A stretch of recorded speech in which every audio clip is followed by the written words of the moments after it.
Hey everyone, welcome back, or if you're new here, welcome on board. I am so happy that you managed to find my little creative corner of the internet.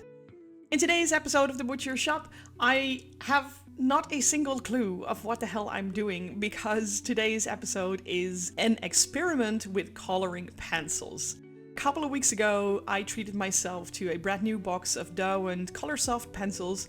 I had never used coloring pencils before, so I figured, let's just do something else, do something weird, practice what you preach. I've recorded many episodes where I encourage artists to think outside the box, try something new, experiment with new materials. So this is me doing exactly that. And today I want to discuss the whole process of this with my good friend and fellow artist, MK Gibson. Gibby, welcome back to the show. And to you I say, welcome back to another Butcher Shop.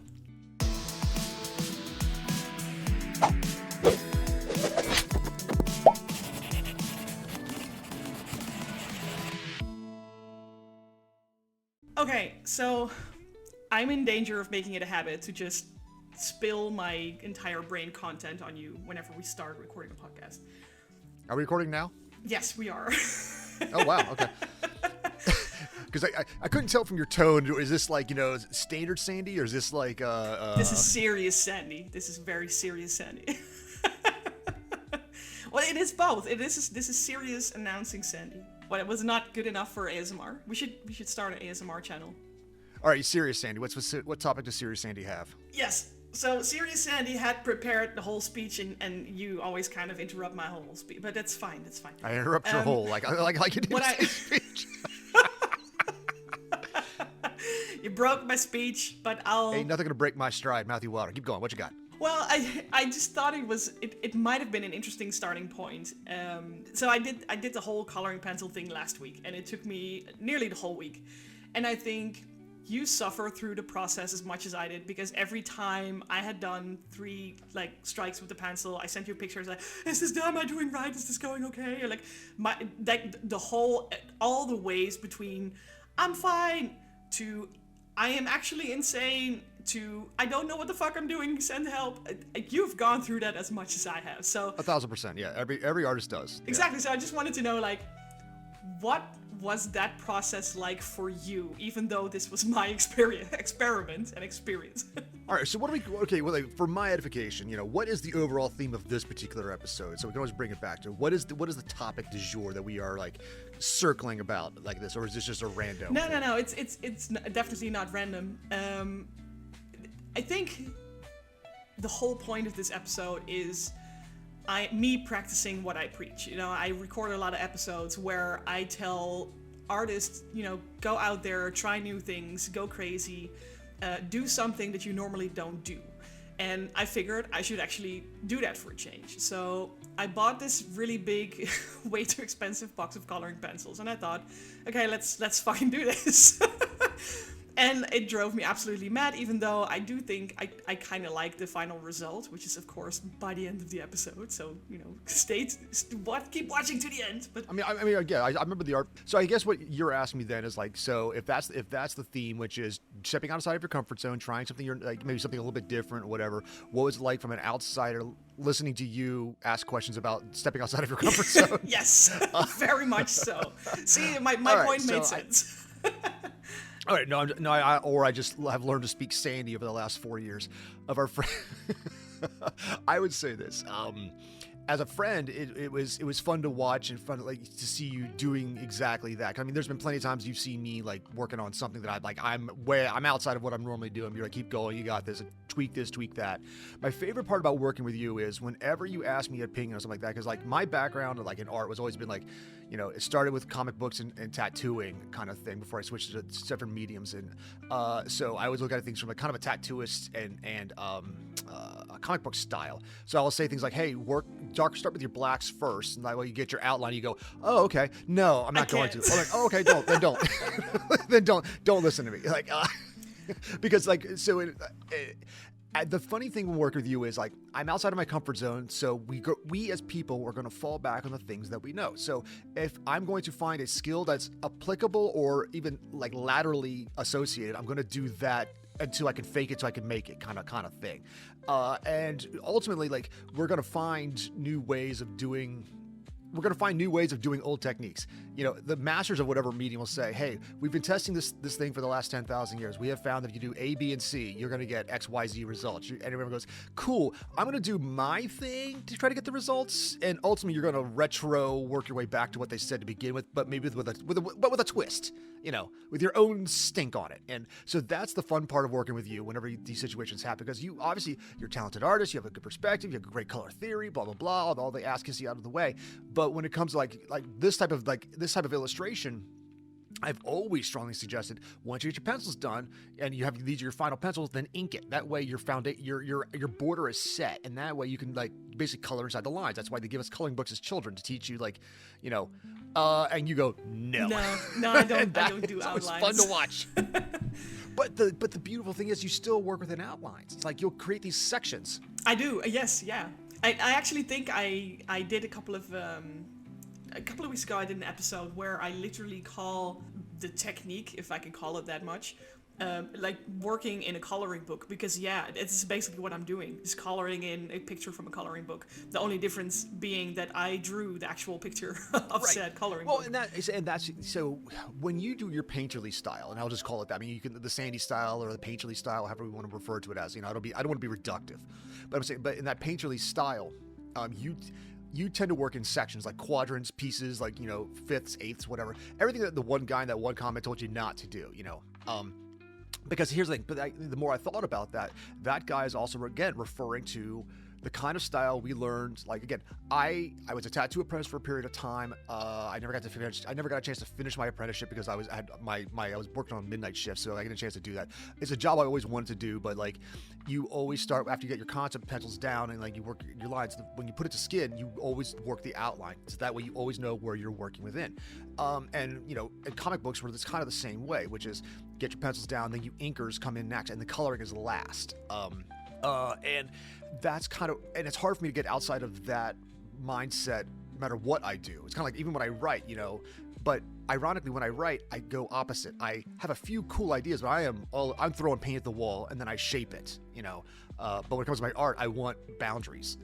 So it always just comes down to the person. How do you work best? You like to go boundaryless until you're comfortable, then you work with inside your boundaries. Say that again. I like to go boundaryless until I'm comfortable, and then I work. Yes. So you love to, like right now, I'm watching on this design. You have an idea of what you're drawing like that, but you're just throwing spaghetti at the wall. Like, you know the human form. There's no reference here. You're just drawing. And you're doing your thing, and then you're adding. But once you're set, then you work within your boundaries. Because when you start painting, like this section at a time.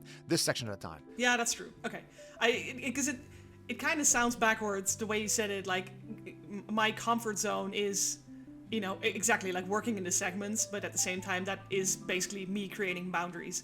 Like, the boundary is the little segment that I'm working on. But I understand what you're saying. So yeah, I just needed that clarified for a second. Because I know like in most pencil case works, without inks, they what's the term? I think it's broad to specific. You know, you get your broad colors, your broad strokes, your broad things, and then you work. Specifics come in last. I think I might have to mention this before, by the way, before we move on. I did not watch a single video or tutorial on working with coloring pencils before I started this thing. The only thing I watched is at the very, very end, when I started drawing the grass. I looked up one 10-minute tutorial, and I looked at it. I was like, this is way too difficult. I'm not going to do that. So I just to sort of create the setting that we're working with, and also to confirm what you basically said. Everybody tells you this is how you should do it, and I'm like, no, I'm gonna try it my way.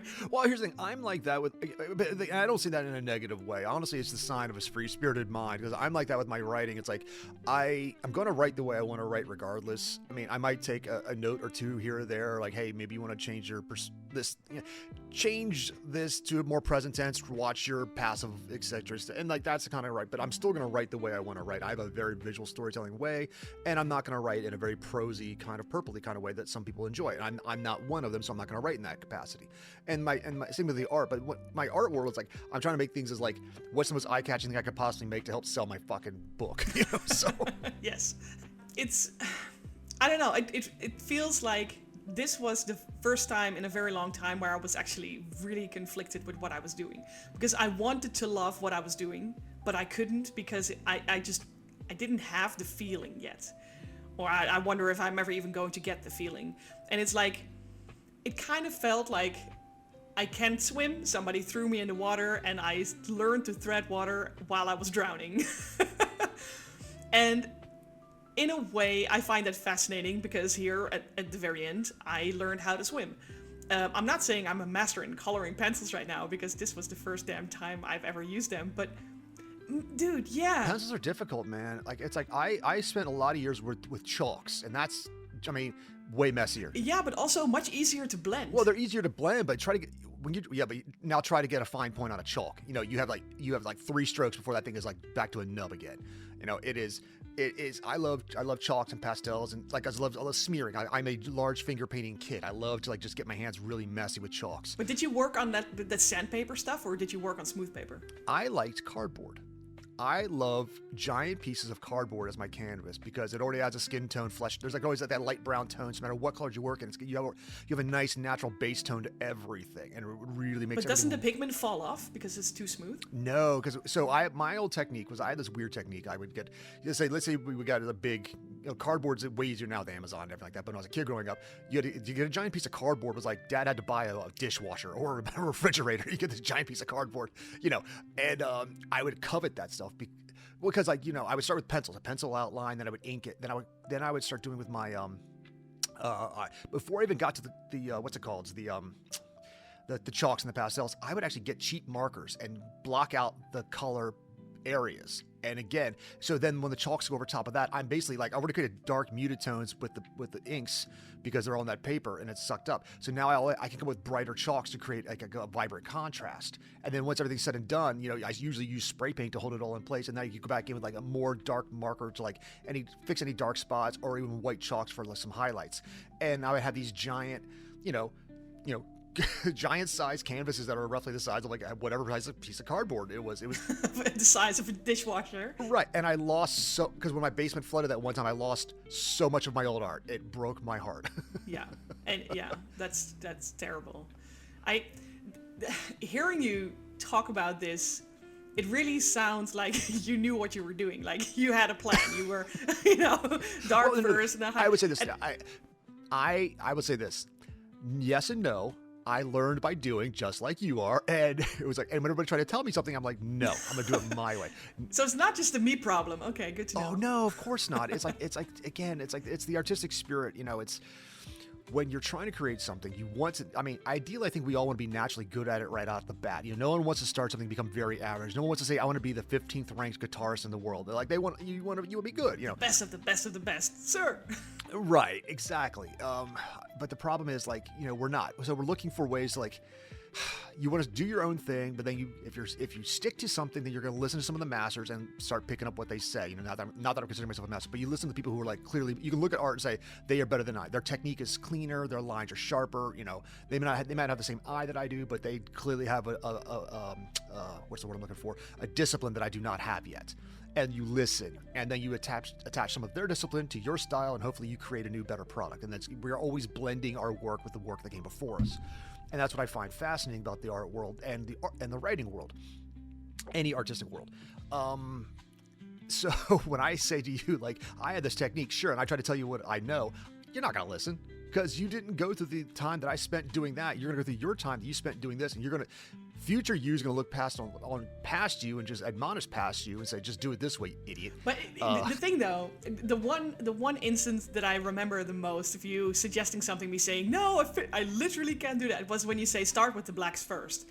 And I remember my reaction to that being, dude, it's physically impossible because no other color from these pencils are going to stick on top of the black. So if I start with the dark, then there's no way I'm going to be able to bring forward, the lighter parts. And I had to like eat my own words on that. Like I said, like, cause like I was thinking in tattoo world and comic book world, like where like your blacks create your colors, you work to the black. So you start with the lightest and the darkest, obviously. So you would do a light tone, then shade it and shade it and shade it. So like where the light would be at the top of it, where the sunlight hits, and then the color gradation turns to the darkest point where you get to the black edges. And if you look back on the beginning of this, when you're drawing, you drew your outline, but then you start drawing in, like, you already put in your shadow lines. So you kind of did. Yeah, the values are in there already. Right. So like the dark, like especially like in the cloth around his crotch, these dark patches, and like so you kind of already did it, But like I would have gone like, I would have gone darker because I want to know just how dark this is supposed to be, and then I could always darken it up later. You can do colors on top of it if necessary. Is that me texting you in the corner? Yep, there it is. Yes. I was just thinking that. Oh my God, this is totally what we just talked about. Like me sending you the thing, like send help. I don't know what the fuck I'm doing. Here's a picture of. Oh, okay, this is actually kind of funny. That's some meta commentary there. I didn't even expect that to happen. It actually says Gib. Like when it went off, you could actually see your name, and you're like, now everybody knows what you look like. If they zoom in, they're like, I don't give a shit. You can Google me and find out what I look like. Sorry, so we both got distracted by like two cell phones laying on the right. Yeah, gets you two ADHD people like hyper competence to talk about whatever and throw something like, jangly in the corner. Exactly, like a full third of the screen is blocked with the illustration, but no, we see this 10% in the top right of the screen. Let me ask you a dumb question, and like okay. you can be honest, like or you can lie to me. I don't give a shit. How much did you spend on those pencils? I'd have to look that up, but I think it was about 150 euros. Okay. I was afraid of that. Okay. I know I only say this because like when I was like, this is no disrespect to the company if you guys are listening, but Prismacolor can eat a dick when it comes to some of their pencils, because like their pencils and pens, I bought them for years and years and years. And it's one of those like, anybody who's starting out in art, I want to tell you this right now, don't waste your money on quality products. If you are teaching yourself or learning, like that is a fool's thing. Don't waste the money on those things until you understand how to do something first. Ooh, I kind of disagree with that. I partly disagree with that, and I'll tell you why. I disagree with that because the right tools make half the job, and I don't know if that expression works the same way in English as it does in Dutch. But if you want to learn a craft, I would suggest starting with the right materials, because cheaper pencils don't blend or don't. They have the little like the little hard pieces that sort of scratch through your paper, or the colors are irregular. And with this box, these Derwent colors, I knew what I wanted to try with this was going to be possible. I hear you. I know what you're trying to say, and part of me agrees, but I'm going to disagree in this capacity. I'm not going to do it because we're talking, but I could easily pull up one of those videos where it's like some artist is like, the left side is drawn with like the top of the line markers, the right side is done with crayons and like burnt piece of a matchstick. And I'll show you how well I can do it with like the crappiest tools, and I'll make it look good. When you say the words like, they don't blend this way, or this particular happens, I'm saying until you learn, like, don't buy the Ferrari until you actually learn how to drive. Like, learn to blend with cheap stuff. Learn the actual, like, learn how to like make your colors look like right there on that guy's pauldron, going from the dark under the tone, highlight on top, and then blending it together. You don't need top of the line markers or pencils to make that happen. You have to understand the technique of how to do it, and then once you get it looks good with these generic store brand, lower end pencils, and then once you get a better quality set, the product will become better looking. But the technique behind your hand and your mind has to be in place before. Again, I could hand you a Ferrari and say, good luck driving, sure, and you're going to wreck it. Yeah. Because you can't handle that much horsepower. No, I get that, and that's why I sort of prefaced it with I partly disagree. Okay, because and I sure, like I wonder if you could use the base techniques with any type of cheap pencils. And I'm not saying like these aren't even the best. Like there are brands even like double as expensive as these are. But I know that specifically these color softs, they're very wax-like. It's a coloring pencil, but it's somewhere between these really hard pencils that you used to have when you were a kid and soft pastels. So it's like the best of both worlds. There were like when I was in the military, we used to have these things called we just called them China markers. I think that was actually the name of the brand or whatever. But they were waxy things. You're meant to be drawing on plastic, so you can write notes on plastic. Like you put a map up and like so.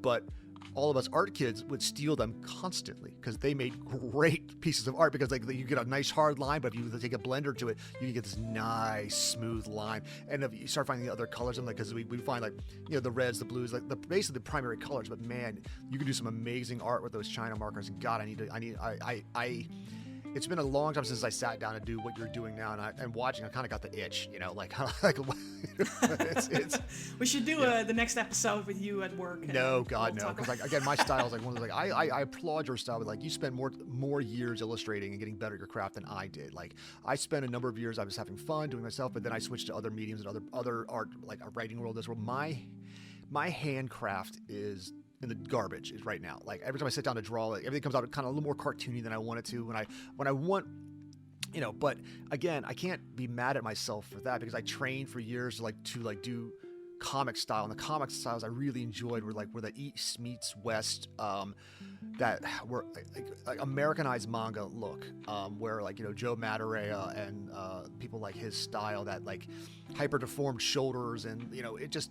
I love that look because it broke the artistic barrier for how things were supposed to look versus the old Jack Kirby days. I applaud the old masters, but I'm not a fan of it.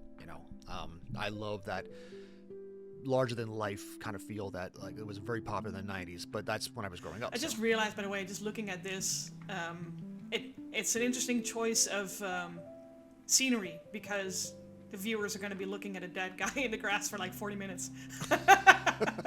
Sorry.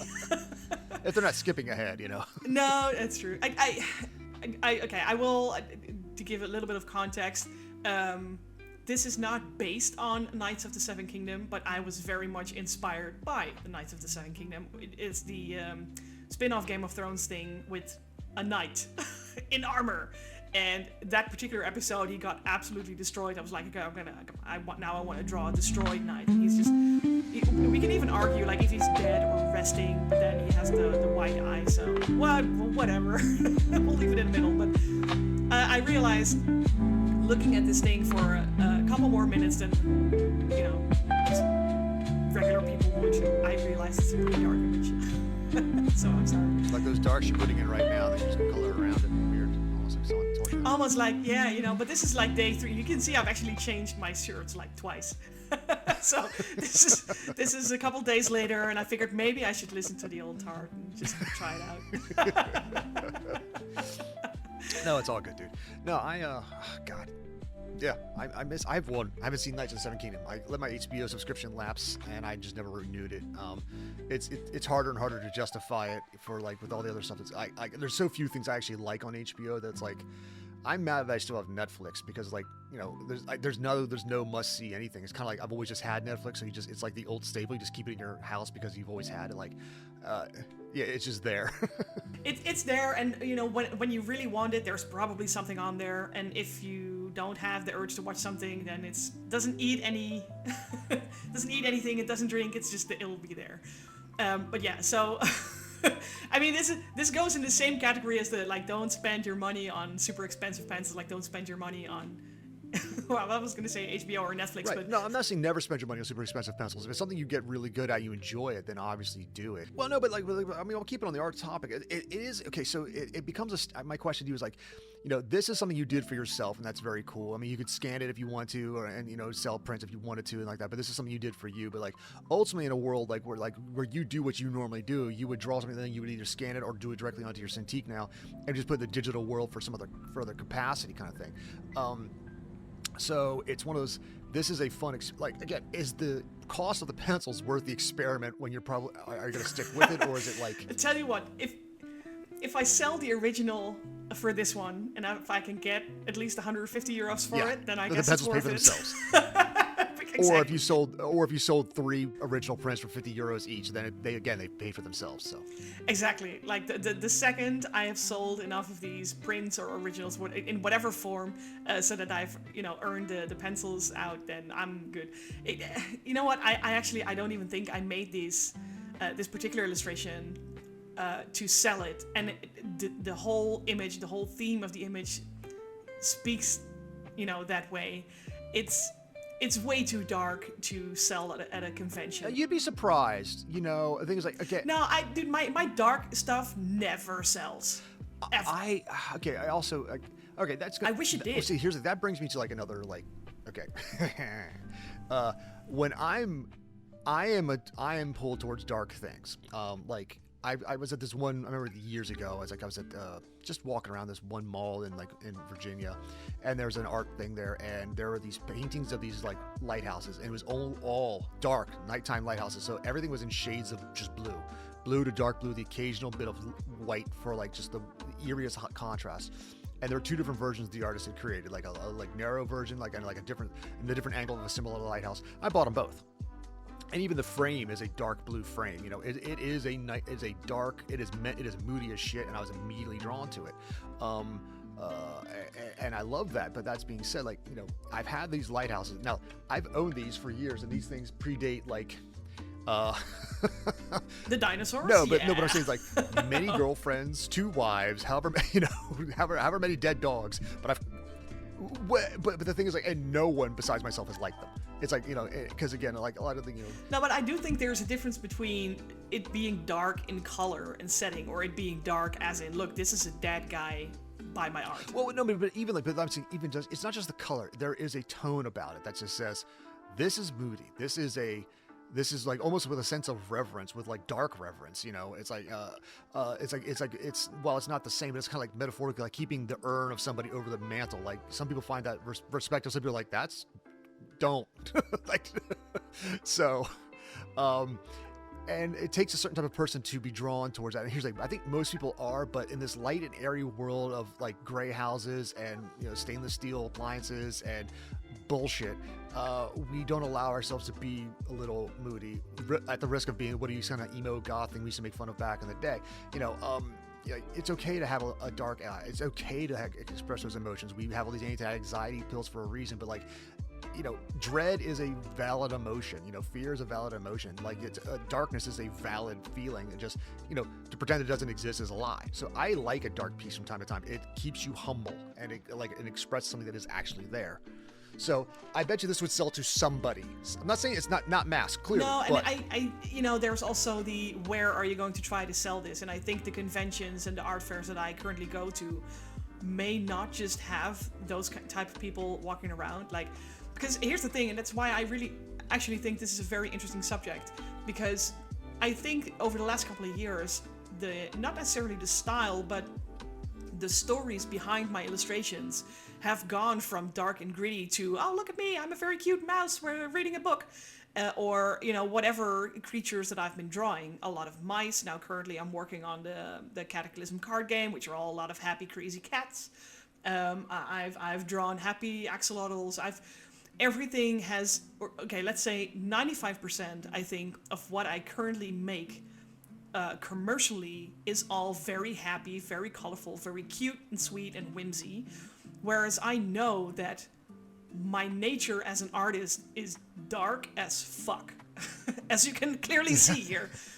Well, and that's funny because yes, when we met, the bulk of your art was moody. Really when we worked on the dark, tech stuff was moody because it was the right setting for it. But over the last couple of years, especially, you've embraced this more whimsical, bright, cheerful side. And I have to, because I am trying to go, I'm trying to make it, not make a living, like a full living, but I'm trying to make an actual income out of my art. Oh yeah, when you're supplanting your income, you have to go with what the market wants, kind of thing. It's so again, this comes back to our conversation we had before on thing was commercial art versus personal art. It sucks that sometimes if this was the 90s, again, reference when everything was moody, gothy, Alice in Chains, Nirvana, Pearl Jam, sad Seattle music because it's the same latitude as England where everything's raining and shitty, and so all the music's gotta be raining and shitty. That's what was selling at the time. But sometimes when things get a certain way, when times feel darker, we look for light things to make ourselves happier. And when times are dark, we create heroes like Superman. When times are but when things are good, kind of I'm not going to deconstruct all my superheroes. So the moody stuff will come back, obviously. So, but in the moment, like I would say, geopolitically, we could use some happiness at the moment. So That's true, and I think for me the reason to go dark for this one was simply because I really needed to cleanse my palette. Well, and the thing is, like, it's dark, but it's at the same time, it's like, it might be dark in color value and a dark as a dead guy, but like, weirdly enough, the vibrant green grass stands out against all this guy. There's life. So there's a balance to it that I've found especially since I've seen the finished product, and other people haven't yet. But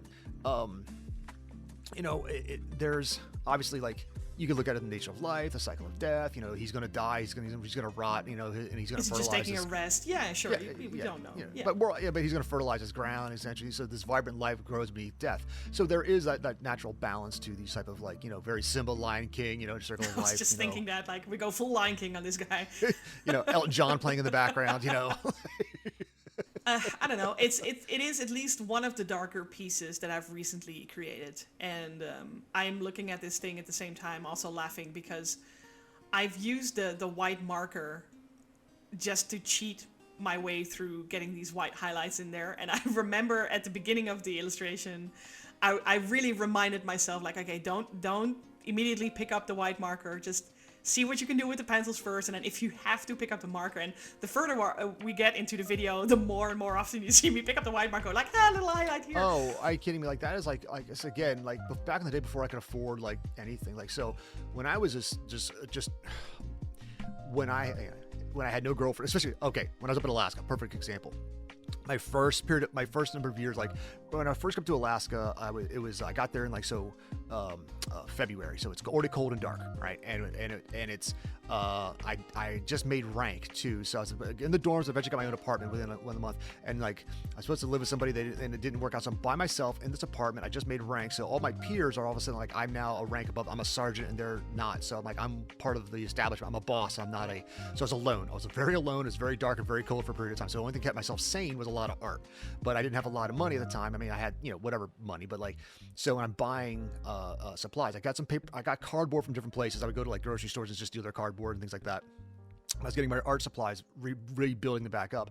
I couldn't afford, like, some of those really good, nice white markers to draw on top of things. So I just bought, like, bottles of whiteout, like old typewriter style whiteout, and I would use that as almost like white nail polish, basically, to use as my highlight things. That's all I had. That's, like, the only tool I had was, like, or if you were lucky enough to find, like, those little whiteout strips, like, but basically I had to use, like, just whatever I could to, like, create white highlights. And I love a good tight white highlight on art like this, and it's also kind of banned typically in the tattoo world. Like, modern tattoos will find new ways around it, but it's like, because it's the first color that fades. It looks good when it's done, but it's one of the first colors to fade as time goes by with the tattoo.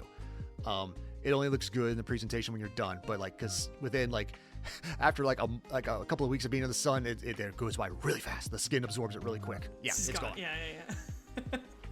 Also, look at how hard I'm pressing the pencils, like the paper's moving across the table.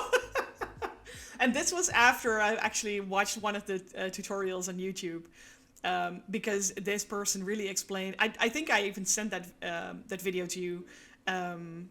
He said you have to press down really hard to blend these colors, and, like, your wrist is going to be so sore, and you're going to have, like, really calloused hands and everything. So I was trying that out, and I figured it was actually working because the grass colors are actually blending really well, especially in the darker areas here. But while you were speaking, I was just looking at the screen. It's like, god damn, the image is just moving across the table as I'm trying to color these things. Also, I feel like such a professional using the little, like, the kitchen napkin. I was going to say, the paper towel you're using there. Well, it's also, you don't want to smear your colors with your wrists, Also, you're left-handed. I always forget you're one of those weird mutants, so. I'm weird, yeah. I'm a lefty. Sorry. Not sorry. Oh, nothing to apologize for. It's true that the general creative is left-handed. Yeah, I'm right-handed. right-handed. The majority of creatives is, yeah. See, you're not creative. There you go. I always knew it. I mean, I've been faking it this entire time. Well, there's, like, certain things I can do with my left hand. I can't draw or write, but I could do, like, martial arts. I was a lefty. I could bat left-handed. I can bat right or left-handed. I can't throw left-handed real well, but I can throw a punch and I can block. And my left hand is very versatile in a variety of ways, but not for fine motor skills. I just didn't practice it. So. I always joke, like, the only thing I'm able to do with my right hand is eat and play the clarinet, because that's literally just how I learned this. The only thing I actually learned to do with, like, two hands, because you obviously need two hands. I think I'm a complete moron otherwise when it comes to with my right hand. I've learned to use scissors with my right hand because all these damn scissors are always right-handed and they never cut when you use it on your left hand. But man, I'm just dumb with my right hand. I think there's an inordinate amount of like American presidents have been left-handed. Hang on. I think is that a fact what I just made up or is that real? Hang on. You're gonna look that up. Yeah, I am. So we're gonna have this little intermission music clip video thing going on, like do do do do do. Well, it says 8. Okay, that is well, 8 out of like however many, like 40. What are we up to? 48. Like so, but still, it's a larger number of presidents than it is the average population against. So, but so only 8 out of 40 plus people were left-handed. Well, yeah, but the number is like, I think ratio number is higher than the national average. I don't know. What is the statistic on left-handedness? On people being left-handed? Okay. Yeah. I don't know. I always feel like it's a lot because I know a lot of left-handed people, but I guess the reality is 10 to 15%. That's not okay. It's actually quite high. I think I expected less. Well, usually 1 in 10-ish, sometimes a little bit higher depending on the location. I think because like 10 to 15%, I think the average for like American presidents is like something like 17 or 18%. Someone quick. We're artists, we don't do numbers. So it's like slightly higher than average, kind of thing. Oh God, exactly. It's like kind of like there's this one. Oh God, I feel bad for her. I don't remember the creator's name. She is a YouTuber and she is a self-described, autistic person. I'm not calling her autistic. She says I am autistic, but she's like, unfortunately, I'm an art autistic. I'm not. I don't do so numbers. I'm absolutely. Like it's just, and I'm like my son is like that. It's like he is like a entry level autistic, but it's like it's level 1. They used to call it Asperger's, but it's like so he is, but he's an artistic audience. So he loves art and like creating things and arguing with me, but like math and numbers, that's jumps. And I agree with him. I'm the same way. I do the barest minimum amount of like, because I don't hate numbers. But I hate anything higher than like geometry. Like I don't care about calculus or trigonometry. I think that's all. You don't need that. It's funny because I think I've been very consistent about hating numbers all my life, and by the sounds of it, so have you. But at the same time, if there's one thing artists are not consistent with at all, is their emotions while they're creating. Because they start with like, I'm so happy, I'm gonna try this out, I'm gonna do this, and then after like a couple hours they're like, oh my God, please kill me now. And then there's this moment when you go back up like, oh, you know what, this is actually kind of nice. And again, just to go full circle where we started, like, did I change? Did this project change me in a way that you notice like, whoa, she's like, I don't know, acting different now that she's done this? No, I mean, yes and no. Like, there's ways you can say yes, ways you can say that, but like not in a definitive binary black, white, red, blue kind of way. But in a like how you started and where you ended up. I mean, you can see your technique staying mostly the same, but with small tweaks. Like when you were drawing the guy you were drawing and your pencils down, like, and I said, do the darks, don't do the darks. And then like I started noticing you doing the darks a little bit more, especially once you got to a certain point, especially like in the clothing. And when you start doing your grasses, you were doing it light with bits of darks, you understand. But as we started working the edges, like dark, light. So I know where the light's at because I established my dark boundaries.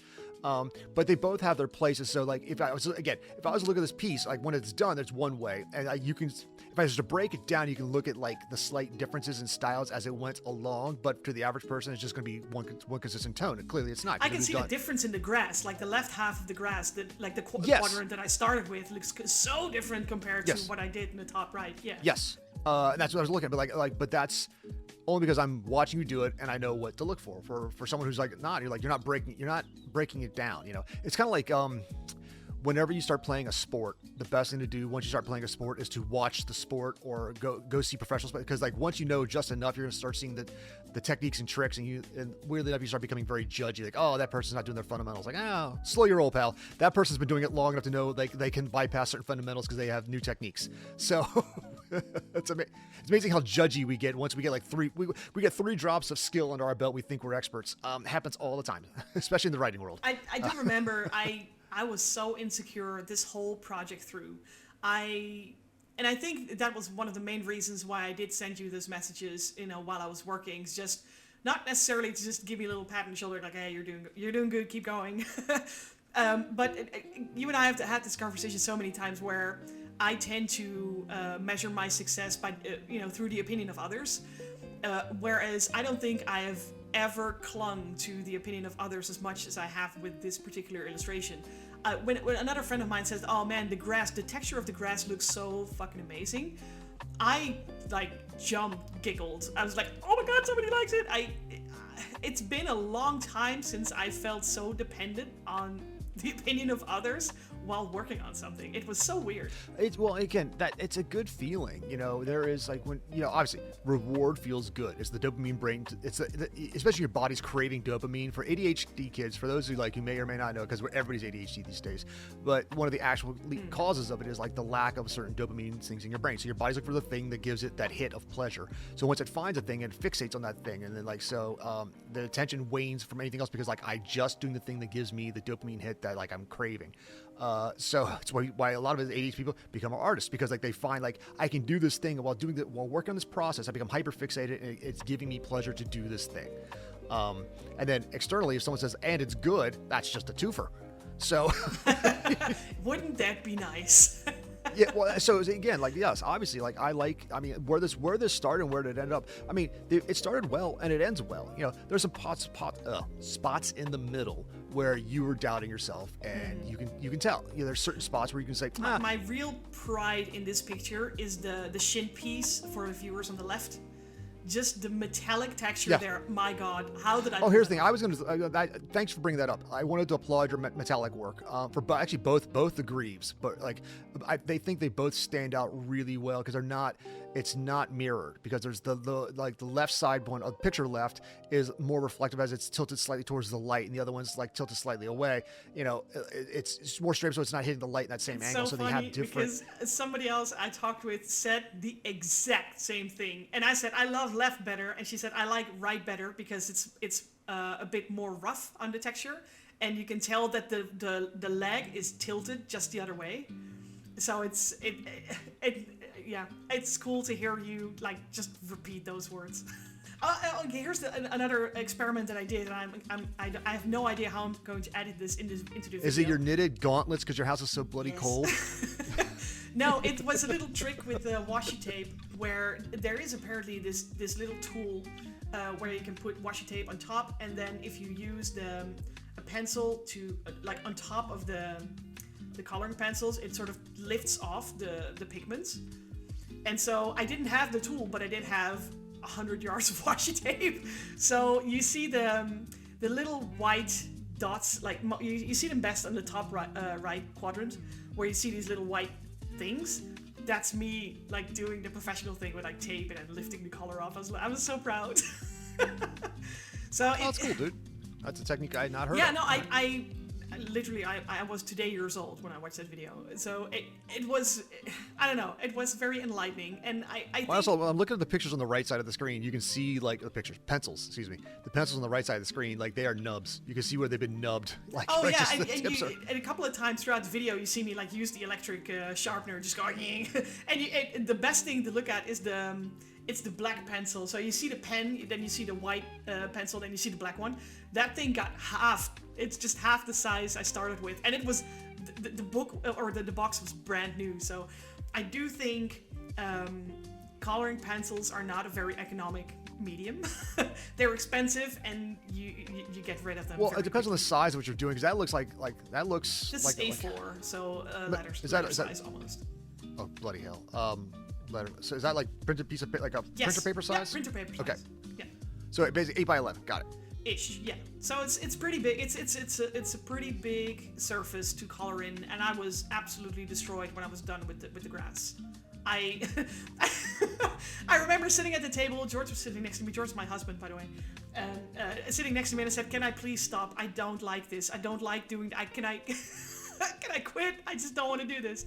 And I feel like I went through the end by pure discipline. This was just me being disciplined. I have to finish this piece. I will finish this piece. And then I did. But I did not enjoy drawing the grass at all. No, I was whenever you had to draw something with fur, it drove you crazy in the back in the day, because it's just those minor textures. This is worse. This is much worse than fur. I always say jokingly, I hate doing fur, but at the same time I love it because the effect's just great. But man, there's nothing I love about drawing grass with coloring pencils. I've seen artists doing amazing, like, heather fields or meadows, and I'm like, nope, not me. Ever. Not ever. Not gonna happen. Well, there comes that point where it's like sometimes where you do the thing, like, okay, your technique for drawing this, like heather field or grass and like that, and it's more about the technique. And at that point, it's like, is it about you're doing... Especially when people start seeing like lots of them, like lots and lots and lots, yeah, well, I mean, okay, you master the technique of like making grass, so you're gonna draw a lot of grass, because like, well, I'm not gonna waste this skill. Like, there's a lot of artists who like, like, yeah, hey, look, it's another flower that looks like a vagina, like Virginia, like O'Keeffe, kind of thing. It's like, it's so like, all right, well, I don't like doing the same. Even when I'm writing a book, like I like to do a series, but I'll move on to another. I want to move on to something else. I don't want to repeat myself. I don't like when books go beyond book 7 on any series of any kind. I don't like, like that's cool, but I'm seeing the same thing again and again, this homogenous style of the artists. But I know that you like to bounce around different things as well, so I think it's why we work all well off each other. I don't want to do the same thing over and over and over. I bounce around all the time. Yeah.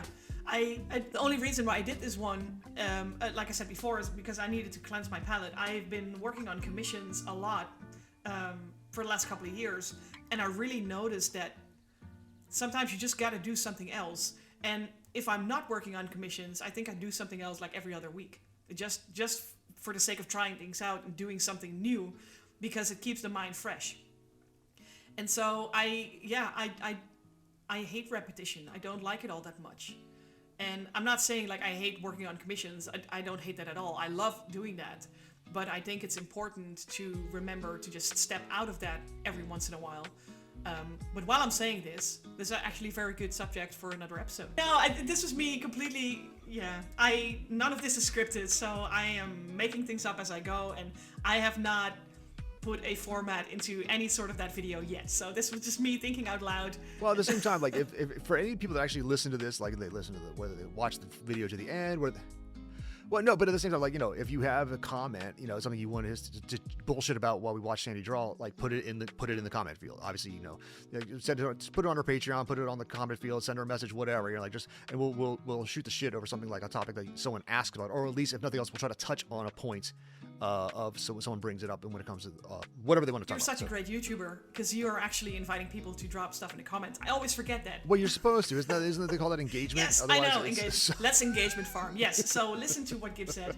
Drop some ideas in the comments. I can always use some more ideas, and let me know what's relevant for you all. But at this point, I think it's really time to wrap up because we've been at it for almost an hour.